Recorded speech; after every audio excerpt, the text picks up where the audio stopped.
Welcome. In our earlier videos where we explained how the chess pieces move, we discussed the idea of how a piece might be threatened or attacked by an enemy piece. Today we're going to take a look at how this might happen to the king. When the king is attacked, we refer to it as putting the king in check.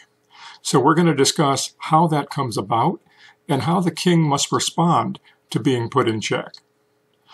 Then we'll take it a step further and we'll talk about checkmate, and we'll discuss the idea of how checkmate can actually occur. So let's get started.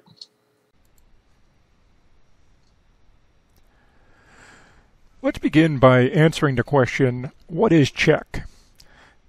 We note that when one piece attacks or threatens to capture an opponent's piece, the opponent does not have to move that piece out of the attack.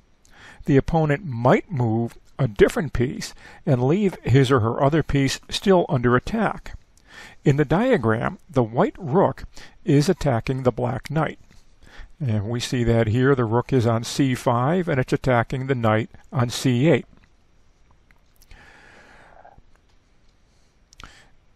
Black is not required to move the knight. He just could move the kings. So he could leave the piece attacked. However, when the king is attacked by an enemy piece, the king is said to be in check, and the king must get out of check. We'll discuss different ways that the king can get out of check, but the point is the king cannot be left in check. It cannot continue to be attacked. It must get out of the attack in some way. There's more than one way that we can get out of check, and we'll discuss these different ways in this particular video. Now, when a player's king has been put into check, the player has to get out of check on the very next move. We should also note another situation. The king is not allowed to move to a square that's attacked by an enemy piece. What that means is a king cannot move into check. There's one other very important point about attacking a king. The two kings can never sit on adjacent squares.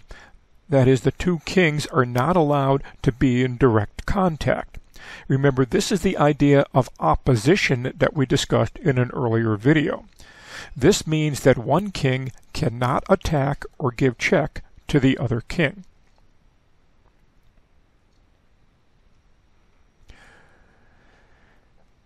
Let's look at putting the king in a check. We're taking the same position we just examined a moment ago. Here, the white rook can actually move to b5 and attack the black king. This would be putting the king in check. So how does the king get out of check? Well, the possibilities are that the king could move to a different square that is not attacked, what we might call a safe square. Another possibility is that some other piece in the black army could intervene and block the check.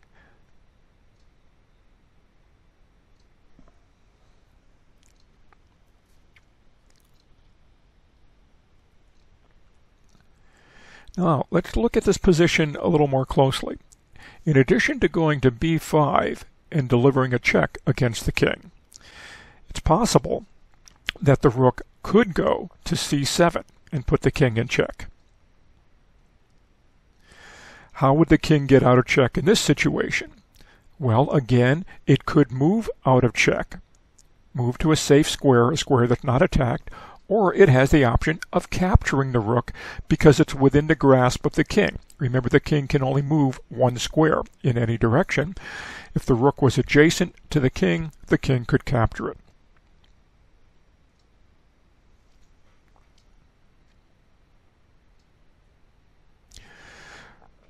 Let's look at delivering check a little closer to the king, that is, on a square right next to the king. That's what we just did by moving the rook to c7. In this diagram, consider that we have two pawns, and we advance the g pawn to the g6 square. So we're going to move the white pawn to g6, thus attacking the king, putting the king in check. Now, how could the king get out of check? Well, there are no other pieces that black has, and even if black did have other pieces in this situation, there's no way he could block because it's an adjacent square. It's a square touching the king, so he can't stick a piece in between and block the check. He can't capture the pawn as he did with the rook, even though it's on an adjacent square, because that pawn is protected by the pawn on h5. He would actually be moving into another check. So the only option that exists here is to move away, move to a safe square. So the king has only one way to get out of check in this current position. It's not possible to block the check. The king cannot capture the pawn, so the king must move away.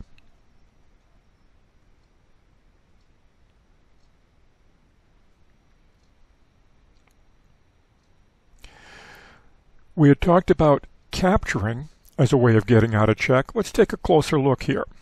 Here the white king is in check. The bishop is on f2, directly attacking the king.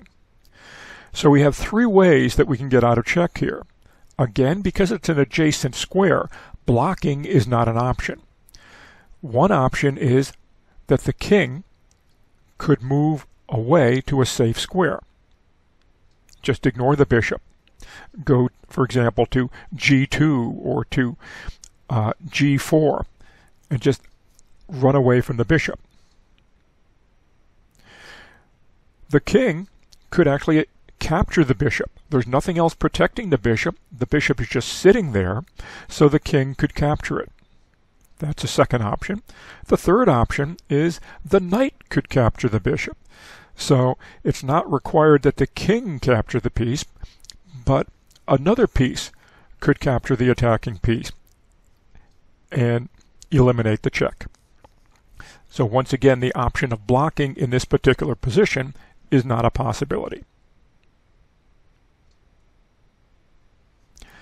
Let's look at one more interesting position here, a check that cannot be blocked.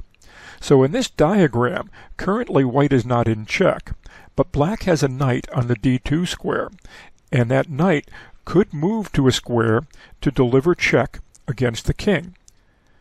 Remember the nature of how the knight moves. So we're asking you to consider what would be the square to deliver check.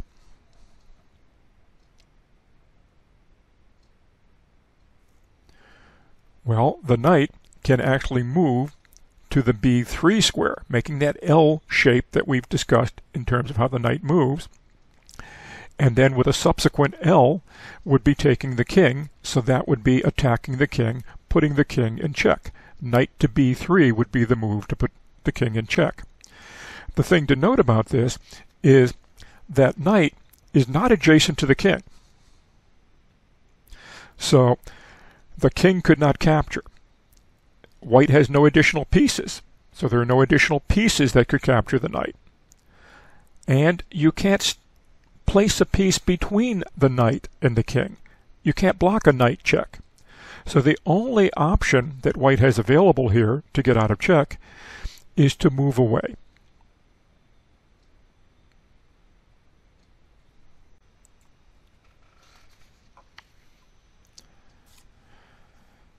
We've identified four possible ways that the king can get out of check. Let's summarize these. First, the king can be moved to a square that is currently not being attacked. And again, we referred to such a square as a safe square. Another possibility. Another piece in the king's army could step between the king and the attacking piece, thereby blocking the check.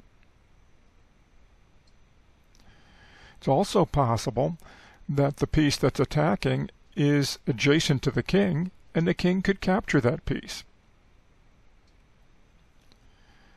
And finally, it's possible that an additional piece in the army could capture the attacking piece. So those are the four ways that we've identified to get out of check. Let's look at another situation. It is sometimes possible, as we've demonstrated with our discussion of these 4 different techniques, that not all options would be available. So in the current position, the white king is in check. We see the bishop on b5 attacking the king on f1. So, what are the options? Well, we can't capture the bishop. We have nothing to stick between the king and the bishop. We can't block. Obviously, the king can't capture the bishop. It's too far away. The only option in this case is for the king to move out of check. So what does the king do? There's only one option: move to g1, a safe square. But there's another interesting point that can be made about this particular diagram. Notice that white has a black squared bishop and black has a white squared bishop. So the white king, by going to a black square, can never be checked by the black bishop because it's restricted to operating on the white squares. Likewise, the black king, if it remains on white squares, can never be attacked by white's bishop, which in this case is restricted to black squares. So again, we want to keep in mind the behavior of the pieces, what the capabilities are. That's a little reminder on the behavior of the bishop. Okay, so we saw that not all options might be available in a position. Here we had only one. What if you are in check and none of the 4 options are available? In this case, the black king was just put in check by the white rook landing on the c8 square. The rook cannot be captured by the king, nor can it be captured by any other piece. Black has no other pieces. We have no piece to block. So the king attempts to move away, but it moves to the 7th rank, and all those squares are attacked by the other rook. That would be moving into check. In this case, none of the 4 options are available to the black king. The game is over. This is checkmate. So the king is currently in check and has no way to get out of check. And we discussed the possible options. None of them apply. Therefore, the result is black loses the game. One other observation about this position is that the 2 rooks worked together. One rook is delivering the check, which is ultimately checkmate, and the other rook is protecting all of those flight squares or escape squares. The king has no way to flee. The cooperation or coordination of the pieces is again illustrated here. Now, we illustrate in this next example a checkmate where only one piece was involved. Notice the queen had no assistance from pieces in its own army. So here, the queen is delivering checkmate. Why is it checkmate? Because the king has nowhere to go. It has no way to block, cannot capture the queen. No other piece in the white army can capture the queen. And all of the flight squares, potential flight squares, are occupied by white's own pieces. His own pawns are preventing him from moving away to squares that are not being attacked. So this is a situation where a single piece can deliver mate, but it requires a special situation. Here, the white pieces are restricting the movement of its own king. So again, there's no capture possible, no blocking is possible. White loses the game.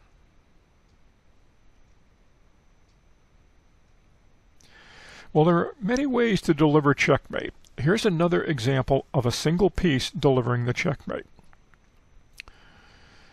So in this case, we take advantage of the restricted or confined position of the black king in the corner and the fact that black's own pieces are causing this restriction. So therefore, we come over with the check, and it becomes checkmate.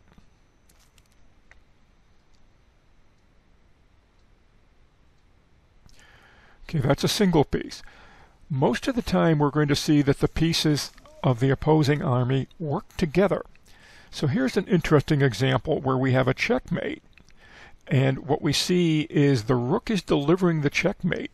There's a potential flight square in terms of the h7 square over on the edge of the board, but the king cannot move there because the white bishop is supporting the rook in delivering checkmate and attacking that flight square. So here the bishop is helping the rook deliver the checkmate.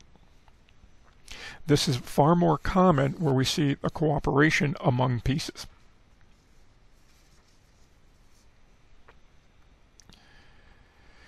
Now in this next example, it appears as though there's just a single piece delivering the checkmate. The queen on b3 has delivered the checkmate. However, because it's adjacent to the king would be tempted to capture the queen. But in this case, it is unable to do so because the queen does have some help. It couldn't deliver check on its own in this position. The queen had to be protected if it's coming adjacent to the king, as it is here.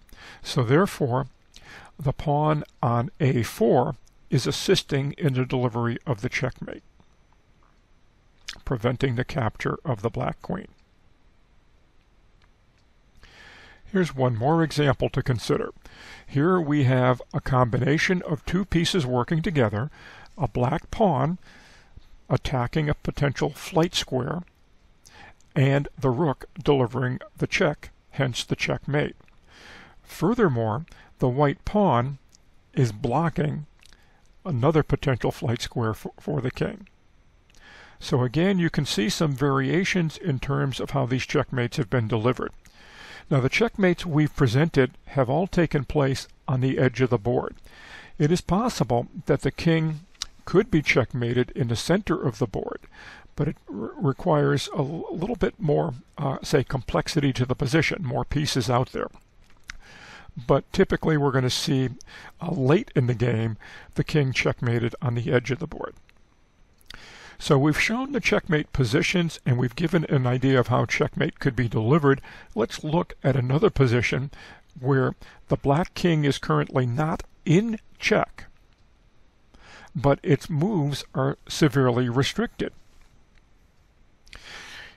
If it was black to move, he has one move. He can move to g8. That's the only square available to him. Remember, with the king opposition, he cannot go to g7 or h7. So if it's white to move, what he would like to do is attack two squares. He would like to attack the square h8 where the king is currently sitting, and at the same time attack the only square to which the black king could move, g8. What's the move? How could he accomplish the simultaneous attack of those two squares?